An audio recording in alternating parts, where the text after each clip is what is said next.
Nós estamos ministrando, estamos meditando sobre como manter-se online com Deus. E eu queria hoje aqui, então, dando sequência nessa ministração que está acontecendo, meditar um pouco com você e a gente vai interagir aqui com a palavra de Deus. Amém? Eu queria só ler no livro de Isaías, no capítulo 59, a partir do versículo 1 e 2, nós vamos ler. E diz assim a palavra do Senhor: Eis que a mão do Senhor não está encolhida, para que não possa salvar, e o seu ouvido não está surdo, para não poder ouvir. Mas as iniquidades de vocês fazem separação entre vocês e o seu Deus. E os pecados que vocês cometem o levam a esconder o seu rosto de vocês, para não ouvir os seus pedidos. Senhor, mais uma vez, colocamos diante de Ti a meditação da Tua palavra. Pedimos a Ti, Espírito Santo, que traga cada mente e cada coração aqui, cativo ao conhecimento de Cristo. Em nome de Jesus. Amém. Viver nos dias de hoje, viver no nosso tempo, não é tarefa fácil. Além do desafio histórico que a gente tem da luta pela sobrevivência, porque eu tenho uma amiga que ela dizia o seguinte: todo dia ela matava um leão. Tinha que matar um leão todo dia para sobreviver. Além dessa luta diária e histórica pela sobrevivência, nós temos um outro fator que agravou muito a vida humana, que foi a Covid-19. A Covid-19 veio acrescentar um pouco mais de desafio à nossa luta pela sobrevivência. Como se não bastasse esses dois desafios que nós temos que enfrentar, nós temos hoje um novo desafio. Esse desafio, apesar dele não ameaçar diretamente as nossas vidas, num primeiro momento, que seria a nossa sobrevivência, mas ele pode sim afetar a nossa saúde emocional, tolhendo, tirando de nós a nossa liberdade de expressão e podendo até comprometer o nosso direito sagrado de ir e vir. Que desafio é esse, pastor, a que você está se referindo? Eu estou me referindo a esse patrulhamento psicológico que a gente está vivendo nos nossos dias, em que a gente não pode mais se manifestar, em que a gente não pode mais se expressar, porque se você se expressa ou se manifesta, por exemplo, numa rede social, e aí muitas vezes os comentários do pessoal vêm caindo de pau em cima de você, falando mal, ou comentando, ou criticando. Então, tudo que a gente vai falar e fazer hoje, a gente acaba ficando muito com o pé atrás, com medo dos julgamentos, com medo do patrulhamento. Esse patrulhamento é o que eu chamo de politicamente correto. Já ouviu essa expressão? Isso não é politicamente correto. Isso não deve ser falado porque isso pode ser racismo, pode ser preconceito. Tudo que você faz hoje, você tem que falar politicamente correto para poder não dar atenção. E aí o que é que está acontecendo? A vida está se tornando um pouco chata. Porque a liberdade que a gente tem, em tese, ela, de certa forma, ela está cerceada, ela está tolhida, ela está impedida. Porque a gente precisa ser cauteloso. Afinal de contas, tudo pode dar hoje um processo judicial, tudo pode dar uma cadeia, tudo pode acontecer de ruim com uma simples palavra que a gente fala. E aí, qual é o resultado? É que nós temos que nos tornar peritos, especialistas em usar uma linguagem figurada chamada de eufemismo. Quem aqui está estudando aí na escola ou já estudou, você viu uma figura de linguagem chamada eufemismo. Pastor, o que é o eufemismo? Eufemismo é o recurso de se usar uma palavra ou expressão para suavizar o peso de outra, tornando-a menos grosseira ou desagradável. Ou seja, quando é que eu uso o eufemismo? Quando eu quero falar uma palavra, só que aquela palavra ela vai ser muito pesada, e aí, para que não seja desagradável, para que não gere polêmica, eu uso o eufemismo, eu dou uma suavizada. Por exemplo, a palavra morrer. Você diz, não, fala de morte não. E aí quando você quer falar de morte, você diz, não, fulano de tal foi para a terra do pé junto. Já ouviu essa expressão? Bateu as botas, vestiu o paletó de madeira, né? Comeu capim pela raiz, porque ele está debaixo da terra, então ele vai comer o capim pela raiz. Certo? Então são eufemismos para você, porque a palavra morte é muito dura. Falar em eufemismo, deixa eu contar uma historinha. Diz que o camarada, ele tinha um gato, né? Ele era solteirão, ele tinha um gato, criava um gato e também morava com a mãe já bastante idosa. E aí um dia ele precisou viajar e deixou o caseiro e disse, olha, rapaz, cuide da minha mãe, cuide do meu gato, que eu vou me ausentar por um mês e eu vou entregar a eles aos seus cuidados. Aí o caseiro, muito simples, a pessoa que não tinha muito estudo, ele disse, não, patrão, pode deixar que eu vou cuidar de tudo. E aí o cara viajou. E aí, um belo dia, ele, ainda era do tempo do telex, da carta, aí o cara recebeu uma cartinha. Seu gato morreu. Aí ele disse, rapaz, meu gato morreu. E aí ele ficou chocado, porque o cara não era só um bilhete, o seu gato morreu. Aí quando ele voltou de viagem, ele disse, olha, você precisa aprender a falar as coisas. Ninguém chega dando uma notícia dessa assim de supetão, o seu gato morreu. Ele disse, patrão, como é que eu precisava, como é que eu ia falar para o senhor? Ele disse, não, você dizia assim, o seu gatinho subiu no telhado. Aí depois você escrevia uma outra cartinha. O seu gatinho andou no telhado. Depois você dizia, o seu gatinho escorregou do telhado. E depois o seu gatinho caiu do telhado. E o seu gatinho está mal. E o seu gatinho morreu. Aí eu ia me acostumando com a ideia. Aí ele disse, pois tá bom, tá certo. Aí passou um mês, ele precisou viajar novamente. E foi passar também um tempo fora.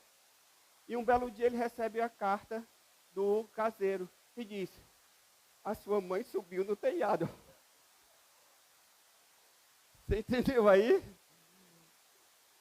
Então, queridos, nós estamos vivendo num tempo que a gente usa muito assim as palavras para suavizar as coisas. Até as atividades e as profissões estão sendo redefinidas no sentido de tornar essas profissões ou essas atividades mais chiques. Por exemplo, empregada doméstica. Qual é a nova nomenclatura? Secretária do lar. Operador de elevador. Ascensorista. É um nome mais chique. Tirador de xerox. É operador de fotocopiadora. Motorista de estacionamento. Manobrista. Você está vendo como a gente procura amenizar as palavras que a gente fala? Não tem nada de errado em a gente, por exemplo, usar esse recurso do eufemismo. A própria Bíblia, ela usa muitas vezes esse recurso. Nas versões mais antigas, por exemplo, em Gênesis 4:1, ela usa a expressão conhecer para falar de que Adão e Eva tiveram um relacionamento sexual. Ela usa, por exemplo, a palavra dormir, quando se refere à morte, lá em 1 Coríntios 11:30. Então, o eufemismo, ele faz parte da nossa vida. O problema do eufemismo está quando a gente vem para dentro da igreja, e aí a gente usa de eufemismo para tratar de uma palavra, de uma questão que é essencial, que afeta a nossa vida com Deus, a nossa conexão com Deus, a nossa conexão com as outras pessoas. E que palavra é essa que a gente fica cheio de dedos, pastor, para falar muitas vezes? É a palavra pecado. Pecado é uma palavra demodê, ou seja, está fora de moda. Falar de pecado está cada vez mais difícil. por 3 motivos. Primeiro, porque a expressão pecado, ela não é politicamente correta. Você falar em pecado hoje, vai lá falar de pecado, por exemplo, no teu ambiente de trabalho, a pessoa vai rir de você. Por quê? Porque nós vivemos num estado laico, onde o ser humano ele foi colocado como centro de todas as coisas. Então, como esse ser humano ele é o centro de tudo, ele não pode ser importunado, ele não pode ser constrangido. Então, expressões como essa fora de moda, ela tem que ficar, por exemplo, restrita a alguns círculos religiosos, daquelas pessoas mais antigas. Falar de pecado hoje não é muito legal. Segundo motivo, porque falar de pecado também não dá ibope, é porque a própria ciência moderna, ela tem redefinido, por exemplo, essa expressão, dando uma nova expressão.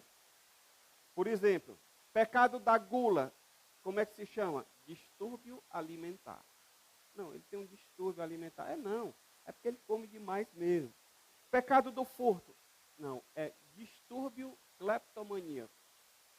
Pecado do vício em jogos eletrônicos. Não, é apenas um leve distúrbio de games. E um que eu acho que muita gente sofre dele. É o pecado do vício no celular. Sabe qual é o nome desse pecado? Distúrbio de nomofobia. Grave aí, ó. Nomofobia. Vem do inglês no mobile phone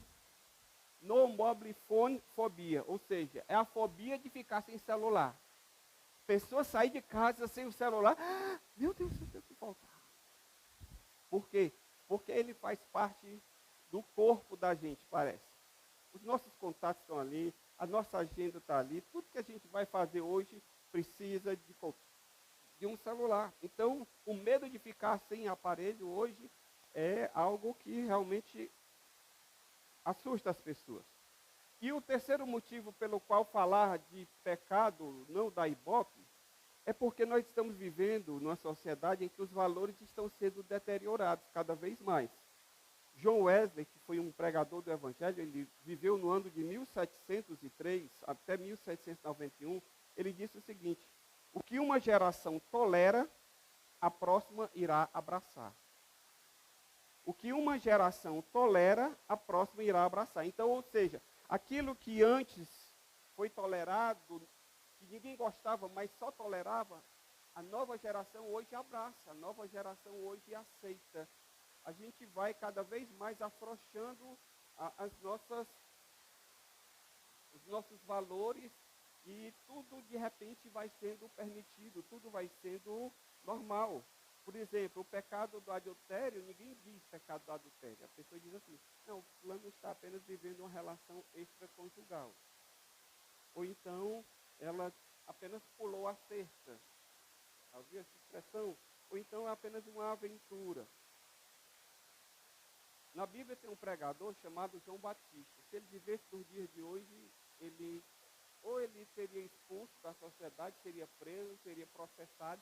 Por quê? Porque quando as pessoas vinham falar com ele, sabe como é que ele se dirigia ao público que viria ouvir para ouvir pregar? Ele dizia, raça de víbora. Já pensou eu chamar vocês aqui todos? Vocês são raça de víboras? Era a última vez que eu falava aqui. Por quê? Porque não se admite mais esse tipo de palavreado. E aí, meu querido, eu queria falar hoje com você o seguinte: se a gente quiser ficar online com Deus, se a gente quiser ter uma conexão com Deus, a gente precisa parar de se iludir e tratar dessa palavrinha chamada de pecado de frente. Sabe por quê? Porque diante de Deus não adianta a gente se esconder, não adianta a gente usar eufemismo, não adianta Solomaila de Marrém, como diz aí a musiquinha, tá? Tem que realmente encarar a coisa, porque é sério. O Senhor, ele diz lá no Salmo 139, o salmista diz, Senhor, tu me sondas, tu me conheces, de longe sabe quando me assento e quando me levanto, de longe conheces os meus pensamentos. Tu conheces todos os meus caminhos, ou seja, a nossa vida, ela está totalmente desnuda, ela está nua perante Deus. Não há nada que a gente faça ou diga que seja segredo para Deus. Então, eu posso estar no celular, escondido, fazendo qualquer coisa que não deveria, e ninguém vai me observar. Mas Deus está vendo. Então não adianta a gente querer usar de eufemismo, florear. Por quê? Porque a nossa vida, ela está verdadeiramente patente aos olhos de Deus. Pastor, o que é a palavra pecado? Falar no curso de jovens de pecado, logo na primeira vez que você vem, é o que Deus me colocou no meu coração, então eu vou falar. A palavra hebraica, pecado, rata, e no grego é hamartia, que significa, sabe o quê? Errar o alvo, falhar no dever. Isso é pecado.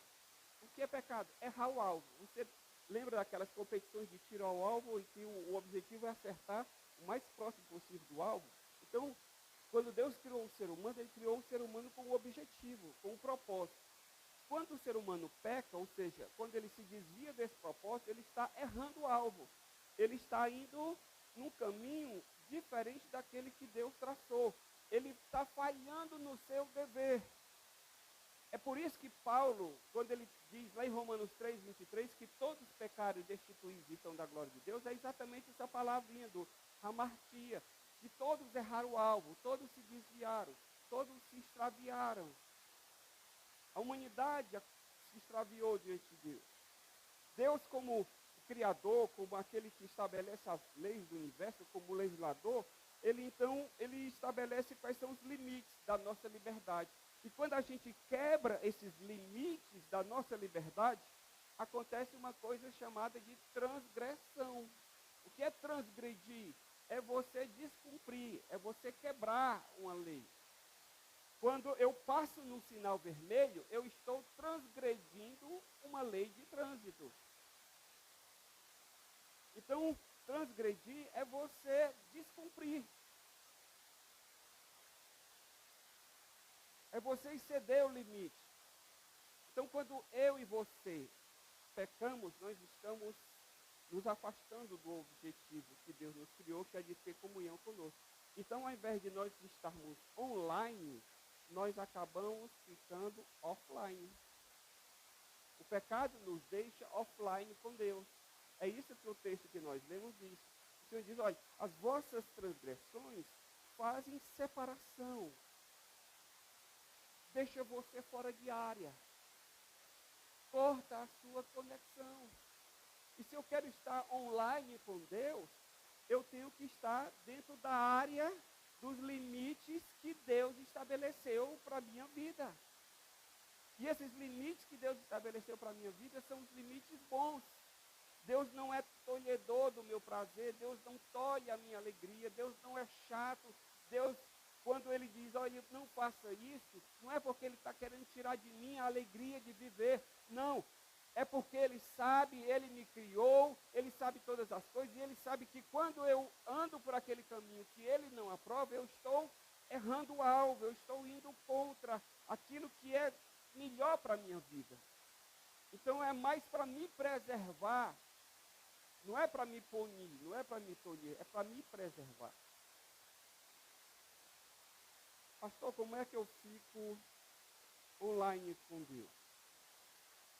Primeira coisa, a gente precisa entender a seriedade do que é pecado. Você quer entender o que é pecado, para você ter uma noção? Primeiro, o que a Bíblia fala em relação aos efeitos do pecado na nossa vida? Primeiro, o pecado, ele habita no coração do homem. Criança, quando ela chega na idade da razão, ela já tem a possibilidade de fazer aquilo que é errado. Você quer saber como ele habita no coração do homem? Você pega uma criança e aí você dá um brinquedo para ela. Aí chega o coleguinha, chega o primo para visitar. Aí o primo vai e pega aquele brinquedo. Ele vai lá e diz, não, é meu. Não pega, é meu. O que é isso? É o egoísmo que já está ali se mostrando, se revelando no coração. Então o pecado, ele habita no coração do ser humano. A Bíblia diz em Eclesiastes 7:20, não há um justo sobre a terra. Não há ninguém que faça o bem, não há ninguém que não peque. 1 João disse, se dissermos que não temos pecado, nós enganamos a nós mesmos. Então, deixa eu lhe dizer, o pecado ele está na vida de todo ser humano. E qual é o efeito do pecado, pastor? O pecado, ele corrompe os nossos pensamentos, ele corrompe as nossas palavras, ele corrompe as nossas ações continuamente. O pecado faz com que a gente continuamente vá para fora de área, vá fazer com que a nossa conexão com Deus, ela fique sendo prejudicada. O pecado, ele nos joga para uma área em que a gente fica desconectado com Deus. Por quê? Porque ele corrompe as nossas palavras, ele corrompe as nossas ações. Gênesis, do capítulo 6:15, no começo da humanidade, a Bíblia diz que Deus viu que a maldade estava no coração do homem e havia se multiplicado na terra. E todo o desígnio do coração do ser humano era continuamente mau. E o pecado, por ser uma transgressão diante de Deus, ele me torna culpável diante de Deus. Ele me torna réu. Quando uma pessoa comete um crime, o que é que acontece? A lei vem sobre ela e ela passa agora a dever a justiça. Ela passa a ser o infrator. E a lei precisa ser aplicada a ela. Assim o pecado ele nos torna réu aos olhos de Deus. Por quê? Porque Deus é santo. E quando nós pecamos, nós nos afastamos de Deus. Isaías diz que todos nós somos como um imundo e todas as nossas justiças são como trapos de imundícia. O pecado ele nos deixa sem esperança de salvação. Paulo diz que ninguém será justificado pela lei, pois pela lei vem o pleno conhecimento do pecado. Quando eu peco, eu fico sem esperança, sabe por quê?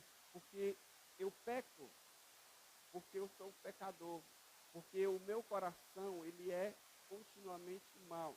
O seu coração é assim. É uma questão de natureza. A natureza humana que nós herdamos, que nós trazemos conosco, ela é assim.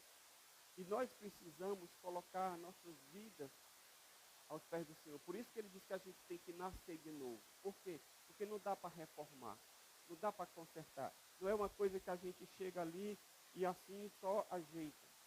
Existe uma historinha,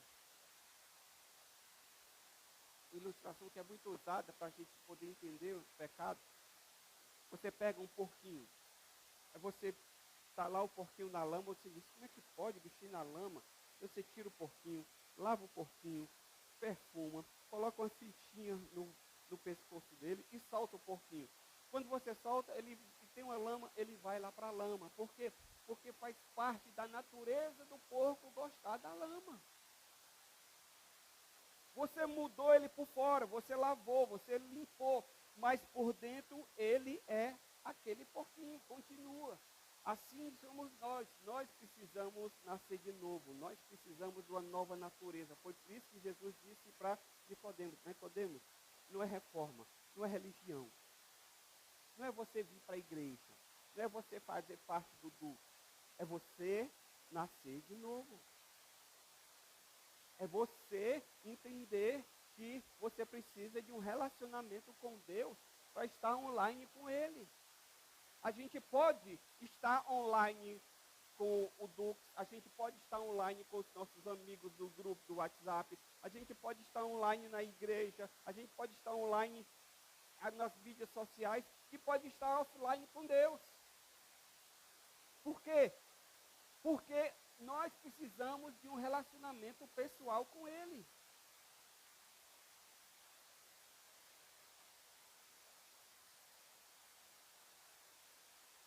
Qual foi o problema que o pecado ocasionou na natureza humana? É que nós, seres humanos, nós não somos mais como éramos quando Deus nos criou. Quando Deus criou Adão, Ele criou o ser humano sem pecado. E esse ser humano, ele pecou, ele se afastou de Deus, ele foi para o offline, e agora o que é que acontece? ele não, a sua imagem, quando a Bíblia diz lá em Gênesis 1:26, o Senhor criou o homem à sua imagem e semelhança. Façamos o homem à nossa imagem e semelhança. A imagem que eu e você hoje carregamos de Deus é uma imagem desfigurada pelo pecado. E nós precisamos que Deus faça uma nova natureza na nossa vida, um novo nascimento.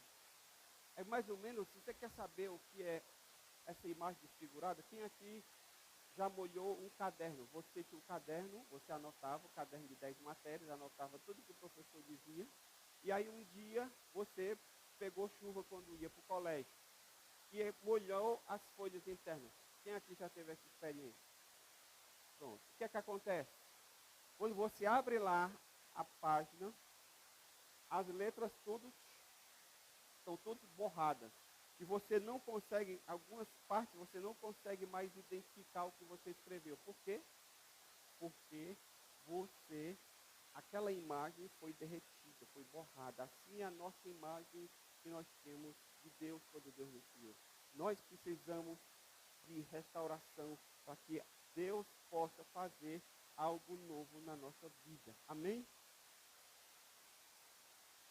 Portanto, eu quero dizer para você, meu filho, que o meu e o seu pecado custou um alto preço. O próprio Filho de Deus teve que vir ao mundo, tomar sobre si a nossa natureza, a fim de pagar o preço da redenção.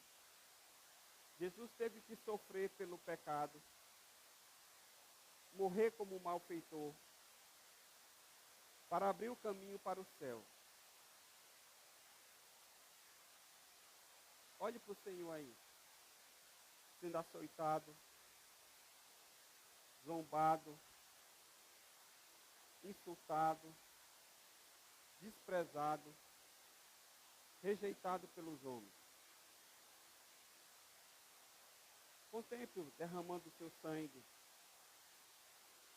Veja a sua agonia na cruz.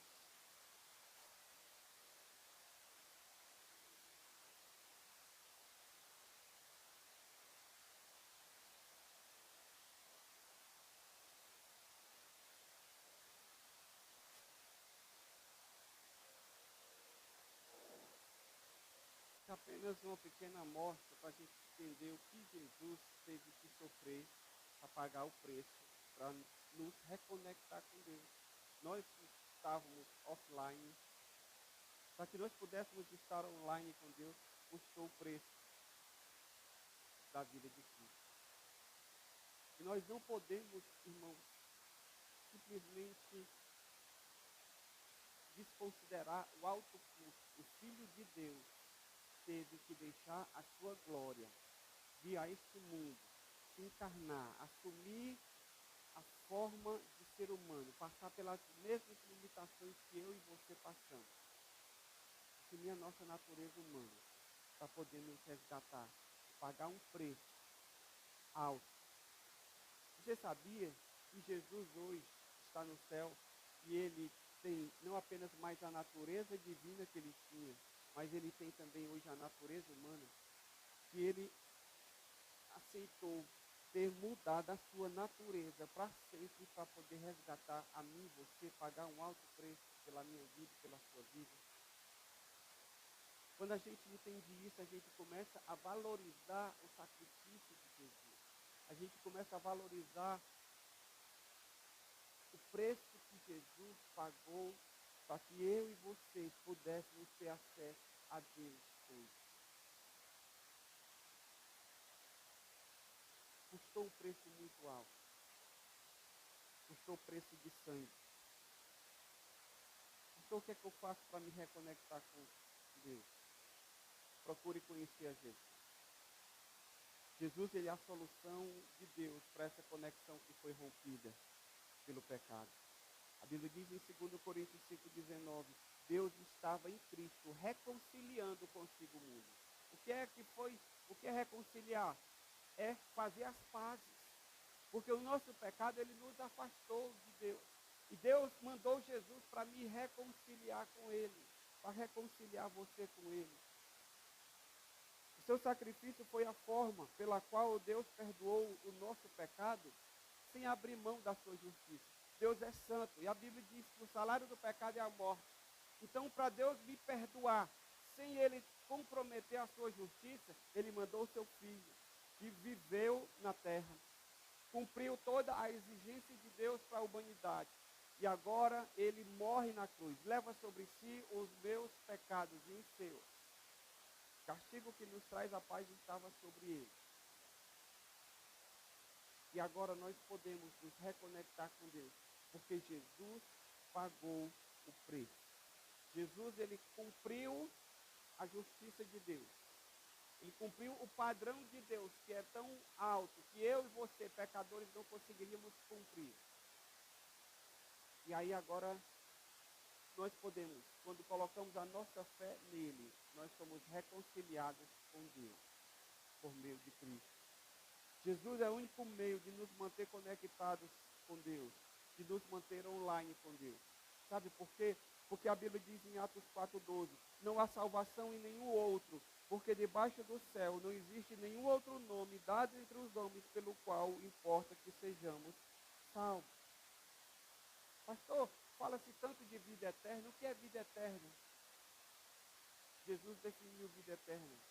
E ele disse em João 17,3, a vida eterna é essa, que te conheçam a ti, como único Deus vivo e verdadeiro, e a Jesus Cristo, a quem o enviar. Você precisa ter uma conexão com Jesus. Você precisa conhecer Jesus. Mas conhecer Jesus não apenas de ouvir falar, não apenas de saber o nome, de que foi alguém que viveu lá na Palestina há 2000 anos atrás. Você precisa conhecer Jesus hoje, na sua vida hoje. Você precisa se conectar com Deus hoje. E o meu desafio para você hoje aqui é o seguinte: se conecte com Deus por meio de Cristo. Porque eu vou lhe dizer uma coisa: você pode ser uma pessoa altamente conectada nas suas redes sociais. Ser uma pessoa que está online o tempo todo para com as outras pessoas.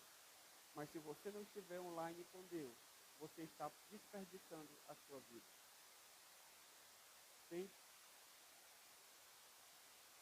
Uma vez eu li um adesivo no carro que dizia assim: viver sem ter tempo para Deus é viver perdendo o tempo. Viver sem ter tempo para Deus. Às vezes a gente olha e diz assim: jovem, eu sou muito jovem para servir a Deus. Deixa eu lhe dizer uma coisa. Você quer entregar para Deus só o bagaço da sua vida, quando você já estiver bem velhinho? Deus não é brechó e só pega o resto. Deus, ele pega você do jeito que você está, mas independe da sua idade. Por quê? Porque existe essa coisinha chamada pecado que está aí. E não importa se você tem 15, 10, 50 ou 80 anos. Pecado é pecado, independente da idade. E a gente precisa se reconectar com Deus por meio de Cristo Jesus. Vamos ficar de pé na presença do Senhor.